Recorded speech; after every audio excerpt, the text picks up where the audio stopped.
It's Patrick Hutzel from intensivecarehotline.com with another quick tip for families in intensive care. So today's tip is about a question that we have from a reader who says, why is my grandfather not opening his eyes and not fully functioning even after the sedatives and the painkillers are reduced?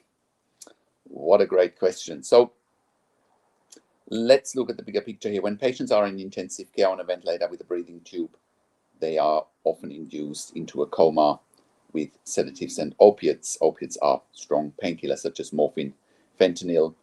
Sedatives that are often used in intensive care are propofol, midazolam/Versed, and sometimes Precedex as well.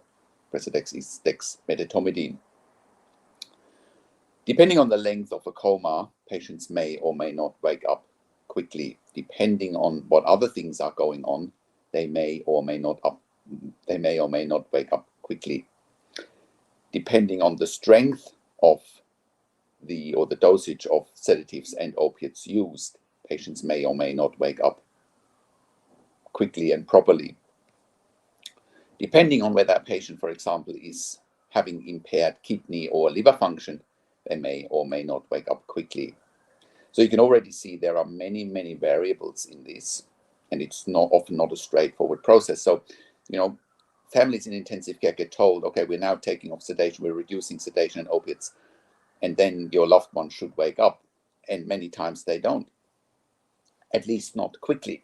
Everyone expects to be a quick fix there. Now, here is another reason why patients don't wake up quickly is they're critically ill, right? Whatever got them in the induced coma in the first place is a critical illness. Now, you'd expect that someone with a critical illness is not just waking up like switching on a light with a switch. It's more like switching on a light with a dimmer, right?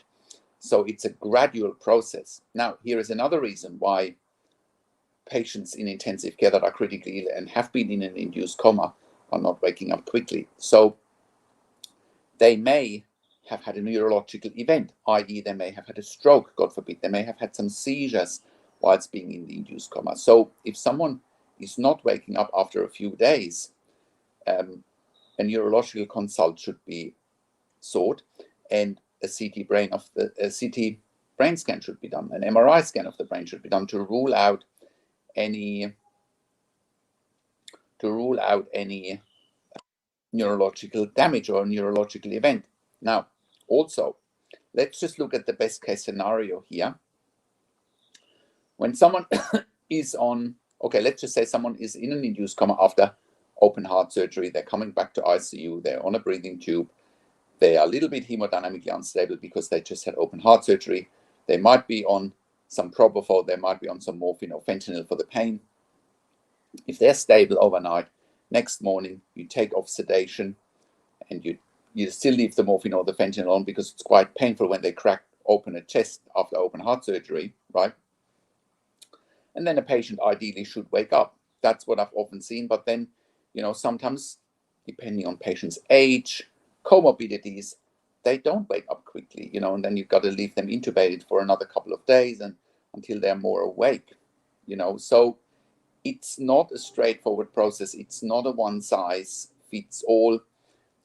Another example is if someone has been on midazolam or Versed for many days, that's a long-acting sedative versus propofol is a short-acting sedative, which means when someone is on propofol and you switch it off, they should wake up pretty quickly. When someone is on midazolam or has been on midazolam for many days, and depending on the dosages, if they're high dosages, you don't expect that patient to wake up pretty quickly. There can be delays. So you can see there are so many variables why patients may or may not wake up. So don't despair. Give it some time. I've made countless of videos about, when patients are not waking up in intensive care, what to do. Sometimes you simply need to wait. If for whatever reason your grandfather isn't waking up, other measures that could be taken is using antidotes to sedatives, to reverse the effects of midazolam, to reverse the effects of morphine or fentanyl. If they're then not waking up, then definitely need to seek a neurological consult. But please keep in mind the bigger picture here. Your grandfather must be critically ill. He's pretty crook. Let's call it for what it is, and that in and of itself might simply delay him waking up, and he'll probably come around in his own time. You know, people do things in their own time. You know, as much as we all want to speed up things, you know, let nature take its course, so to speak, and let him wake up in his own time. Keep talking to him, keep holding his hand, you know, make sure he's getting good nursing care, getting good stimulation, and give him some time, you know, make sure they sit him up, you know, make sure they give him physical therapy, and hopefully he'll wake up in due course. Don't despair, keep going. So that is my quick tip for today.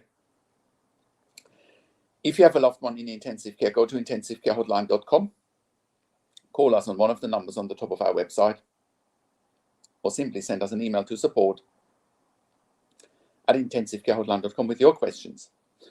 Also, have a look at our membership for families in intensive care at intensivecaresupport.org. There you have access to me and my team 24 hours a day in the membership area and via email. And we answer all questions intensive care related. Also, I also offer one-to-one consulting and advocacy over the phone, via Skype, via Zoom, via WhatsApp, whichever medium works best for you. And I talk to doctors and nurses directly, ask all the questions you haven't even considered asking, and changing the dynamics very, very quickly for you, so the intensive care team knows you have someone on your team that understands intensive care inside out and understands it just as well as they do, with the added on twist that I advocate for you and your family member. If you need a medical record review and you want a second opinion in real time, we do that as well. Please contact us for a medical record review in real time. And we also review medical records after intensive care if you have unanswered questions, if you need closure, or if you're simply suspecting medical negligence. Now, if you find value in this video, give it a thumbs up, give it a like, subscribe to my YouTube channel for regular updates for families in intensive care. Click the subscribe button, click the notification bell, share the video with your friends and families, and comment below what you want to see next or what questions and insights you have from this video. Thank you so much for watching. This is Patrick Hutzel from intensivecarehotline.com, and I will talk to you in a few days. Take care for now.